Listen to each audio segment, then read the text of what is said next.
Saludos a todos, espero que estén muy bien.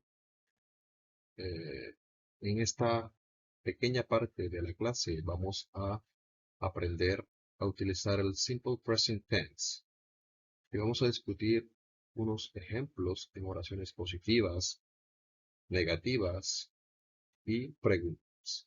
¿Ok? Enfoquémonos en estas palabritas que están en color azul. They are action verbs. What are action verbs? Los verbos de acción. Estos verbos de acción hacen referencia a movimientos físicos y mentales, ¿ok? Que explican lo que el sujeto hace en una oración, ¿ok? Ahora, ¿para qué se utiliza el simple present tense? We can use the simple present tense to describe daily routines, general truths, and fixed arrangements.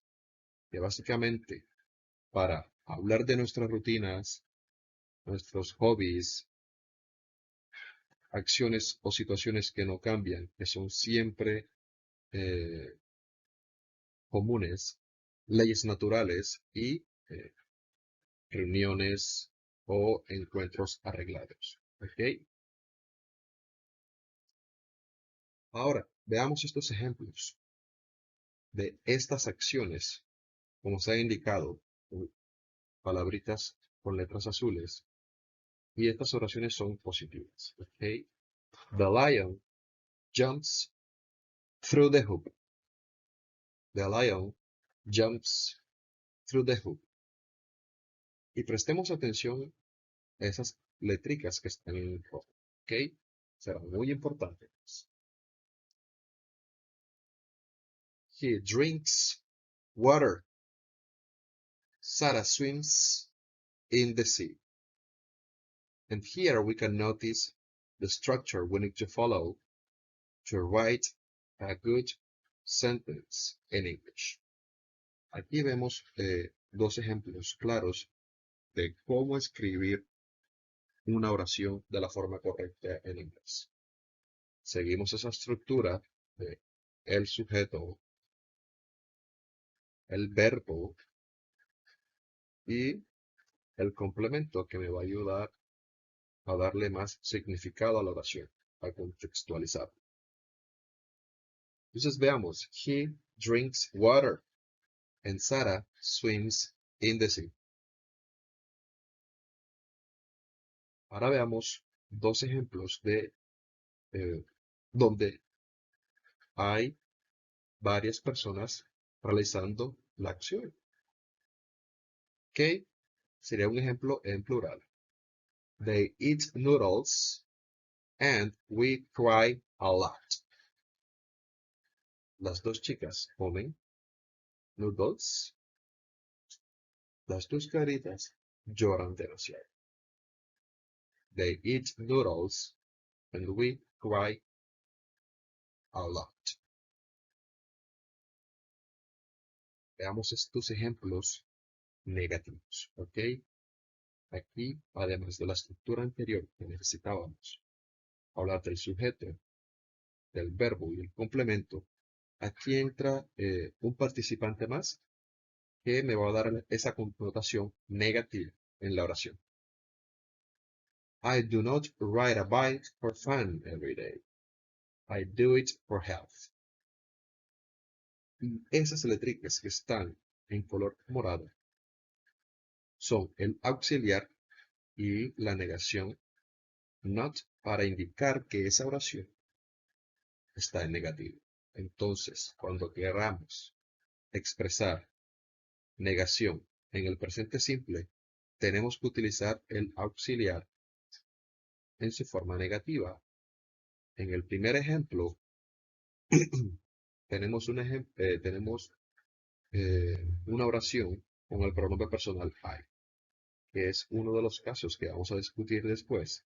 Y después, en el segundo ejemplo, tenemos a Sally.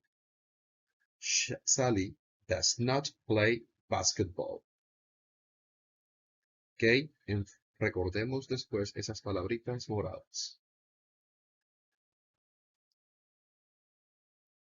Now let's see these two examples about two different types of questions. The first one is a yes-no question, and the second one is a WH question. En el primer ejemplo, vemos que nuestra pregunta inicia con esa palabrita importante que se utiliza en oraciones negativas y, como se pueden dar cuenta, también en oraciones interrogativas, que es el auxiliar del presente simple, en su forma does. Aquí está solito porque no es una connotación negativa. En el ejemplo anterior, si hablábamos y utilizábamos la palabrita not. Ahora la estructura cambia. Ya no iniciamos con el sujeto, sino con el auxiliar en el primer ejemplo. ¿Ok? Después utilizamos el sujeto, el verbo principal de la oración y el complemento. Acuérdense que las palabritas en azul son nuestros verbos, nuestras acciones. Ahora, ¿por qué el primer ejemplo se llama yes no question? Because its answers are yes or no, ¿ok? Porque sus respuestas son sí o no. Does he throw the ball? If the answer is positive, yes he does. So if the answer is negative, no, he does not. Entonces, al responder sí o no, porque eso es lo que quiere saber, se utiliza el sujeto y el auxiliar. No es necesario repetir el verbo principal de la oración, solo el auxiliar. Si es en negativa, no, it does not. Ahora veamos el segundo ejemplo, que son las WH questions. ¿Cuáles son las WH questions? Todas las preguntas que inicien con una WH word. ¿Cuáles son esas WH words? Son what, where, how, who, when, why. Si me hace falta alguna, escríbela aquí abajo en los comentarios, por favor. Gracias. Sé que tú puedes ayudar y apoyar a todas esas personas que intentan aprender un poquito más de inglés. So, the question is, what does he throw? He throws the ball. Aquí, la estructura cambia. Necesitamos utilizar esa WH word, pero después, la estructura es la misma. El auxiliar, el sujeto y el verbo principal. ¿Ok? He throws the ball. Ahora veamos estos ejemplos donde vamos a utilizar los siguientes pronombres personales y los sujetos en plural. Utilizamos they, we, you, and I. Number one, they catch the fish. We write stories for babies. You learn too fast. The students study English. The students study English. As you can see, the verb doesn't change. It keeps its way. Aquí tenemos el verbo que está todo escrito en color azul. Y si recuerdan las diapositivas anteriores, veíamos que algunos verbos tenían una letrica al final que estaba en color rojo. ¿Qué pasa aquí? Que en unos casos el verbo tiene que sufrir un cambio para indicar gramaticalmente que el verbo está en tercera persona. ¿Qué significa esto de tercera persona? Que alguien más está realizando la acción. Alguien que no esté con nosotros en la conversación. que no está de forma activa en la conversación. ¿Cómo puedo explicar yo esto? Como cuando la persona A y B están en una conversación hablando de alguien más, que vendría siendo persona C. Entonces, persona C serían estos tres casos: he, she, and it, que fácilmente se puede reemplazar por un nombre propio de una persona, un animal o una cosa. ¿Ok? Que se representa con el pronombre personal it o con el nombre específico de esa persona, de ese animal o de esa cosa. Veamos estos tres ejemplos. He eats an ice cream. Y fíjense que ese primer verbo termina en una consonante precedida de una vocal. Solamente se le agrega la S para dar la connotación de tercera persona. He eats an ice cream. Example number 2. She washes the dishes. Ahora, a diferencia del primer ejemplo, además de la S, también se agrega la E, porque el segundo verbo termina en S y H.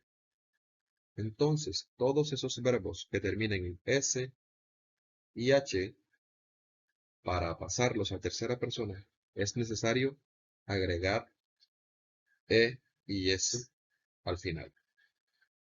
También pasa con verbos que terminen en SS, CH, y si hay alguno que se me olvida, nuevamente te pido el favor que en los comentarios me dejes algunos ejemplos de esos verbos. Example number 3. It sounds good. Nice idea. Example number 4. The bird flies in the sky. The bird flies in the sky. A diferencia de los ejemplos anteriores, el último verbo fly, lo que hacen las aves, fly, termina en Y. ¿Qué pasa con estos? Que para cambiar a su forma en tercera persona es necesario omitir la Y y agregar IES. IES. ¿Ok? Entonces quedaría de la siguiente manera. Flies. The bird flies in the sky. Es momento de practicar y en este primer ejercicio tenemos que hacer oraciones negativas.